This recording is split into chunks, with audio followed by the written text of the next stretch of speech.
Para o nosso segundo tema, seguimos com a Copa do Brasil, mas agora especificamente vamos falar do Esporte Clube Corinthians. Vai Corinthians. O Timão, vai Corinthians, né? Só que o Corinthians não foi, Salvem né? o Corinthians. Aliás, Vai ele foi, mas foi para se dar muito mal. Vamos ver aqui a escalação do Corinthians, como o Corinthians começou a jogar e depois como ele terminou, né? A partida contra o Internacional lá no Beira-Rio, onde o Corinthians perdeu por 2-0. Então começou com Hugo Souza, Mateuzinho, Gabriel Palucha, Gustavo Henrique, Matheus Bidu, Raniel André, Breno Bidon, Rodrigo Garro, Caio César e Gui Negão. Time depois, titular. time Só titular. faltando o Yuri.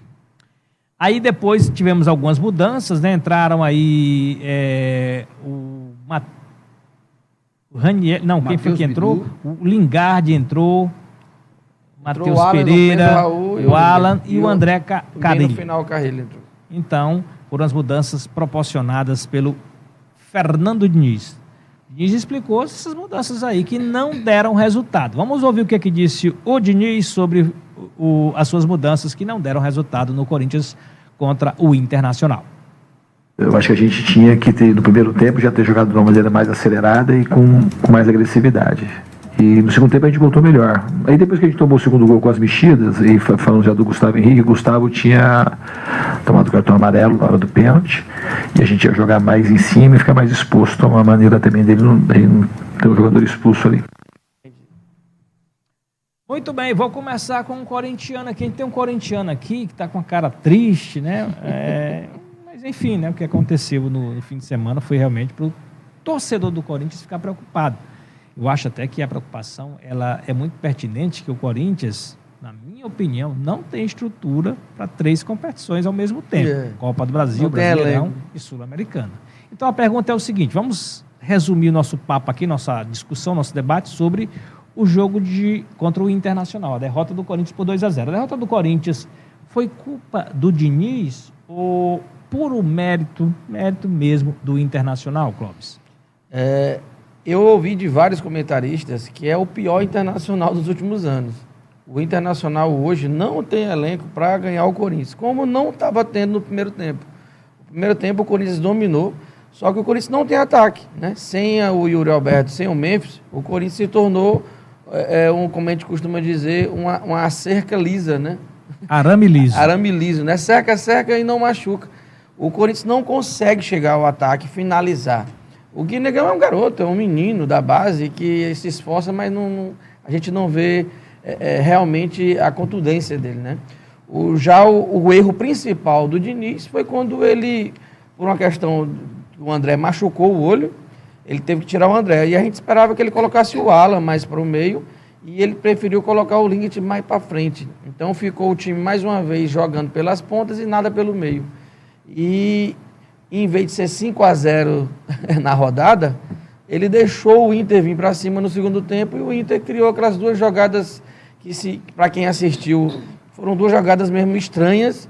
Foi um bate-rebate na área que terminou em gol e um pênalti pisando na ponta da chuteira do jogador, que o juiz preferiu dar o pênalti.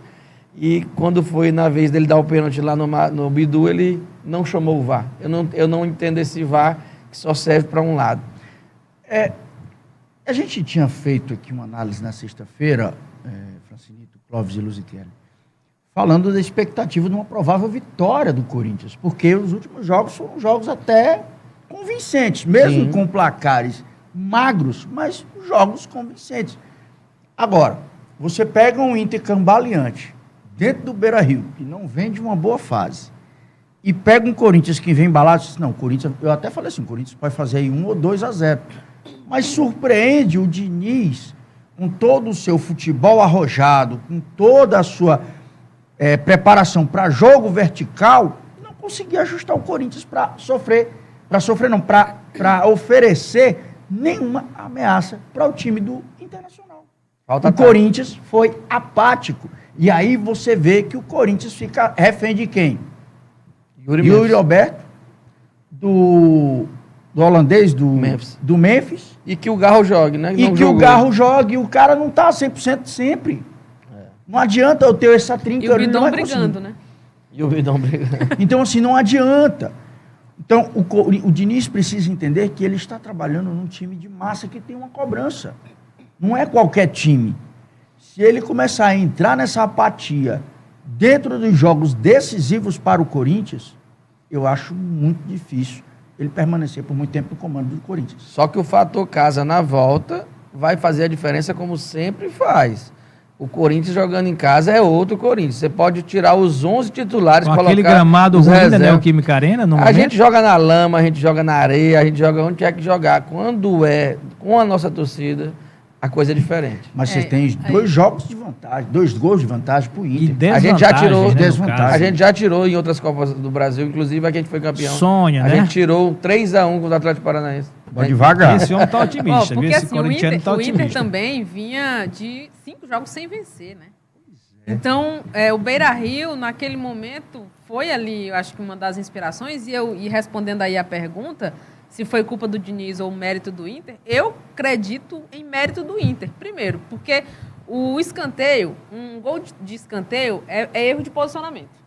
Mas não Se o foi cara do não tá escanteio, foi bate-rebate na área. Então, mas assim, se você não está bem posicionado ali dentro da grande área e vai acontecer um possível bate-rebate, acontece o gol, é erro de posicionamento. Eu acredito nisso.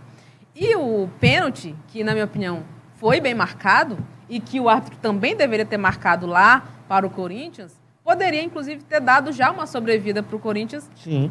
naquele momento. Como não aconteceu, ficou nos 2-0 e depois que sofreu o primeiro gol, o próprio Diniz assumiu na entrevista que o time desorganizou. Então, assim, as mexidas que ele fez podem não ter sido eficientes, mas ele também não conseguiu ali tirar pelo menos desses 2 gols, um ali para ficar mais, teoricamente, fácil.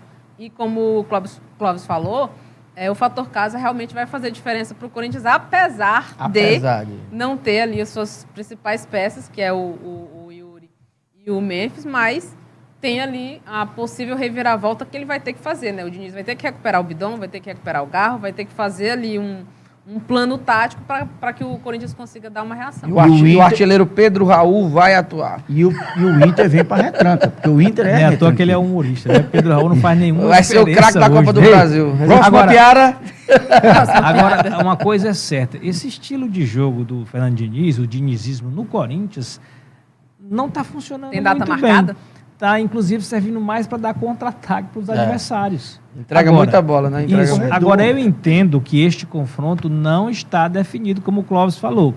O Corinthians tem chance, só que está muito mais encaminhado para o Internacional. Sim. 2 gols Mas de é porque vantagem parece. no mata-mata é muita coisa. Mas né? é porque Porque parece. a necessidade de você reverter um placar adverso de 2 gols, ela passa a atrapalhar mentalmente, psicologicamente, os jogadores, eles sentem essa pressão. Acho que o Corinthians tem possibilidades, mas também tem a questão, como eu falei antes, do gramado da Neoquímica Arena. Vai prejudicar não só o Inter, mas também o Corinthians. Já tá o um pouquinho gramado melhor, não tá já. bom. Então o Corinthians pode sofrer. Acho que se for para apostar em um dos que avançam aí, Corinthians ou Inter, eu aposto no Colorado. Mas é porque parece que o Diniz não assistiu o jogo Inter e Flamengo. O Inter vem de um empate contra o Flamengo. Você imagina, aí... Deu gás pro Inter, né? Podem Ressuscitar culpar o na Flamengo, temporada. podem Mesmo fazer o que empate, quiser, né?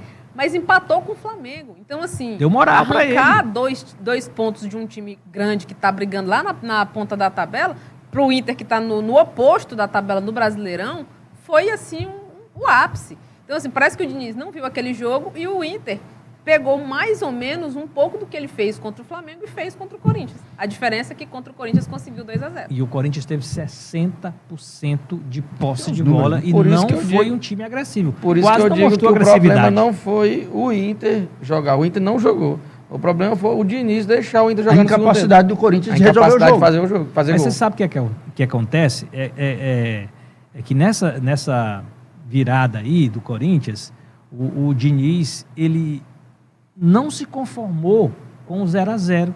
Ele Exatamente. quis vencer o jogo. Talvez ele tivesse pensado com mais Jogo pé de no volta. chão. Olha, vou levar o 0-0 para São Paulo e aí eu me classifico. Ele foi arriscar e se deu mal, né? Porque o Corinthians acabou tomando 2 gols e aí ficou muito difícil. E eu também aqui afirmo o que eu já disse antes. Eu acho que o Corinthians não tem elenco, não tem estrutura, não tem nem treinador para poder Mas tem disputar torcida. 3 competições. Então você Tem tá botando torcida. na culpa do A Diniz. torcida do Corinthians é muito forte, é muito Persistente. decisiva. Se tem algum fator que pode ajudar o Corinthians a reverter esse 2-0 para o Inter na semana que vem, é quarta-feira agora, né? Sim.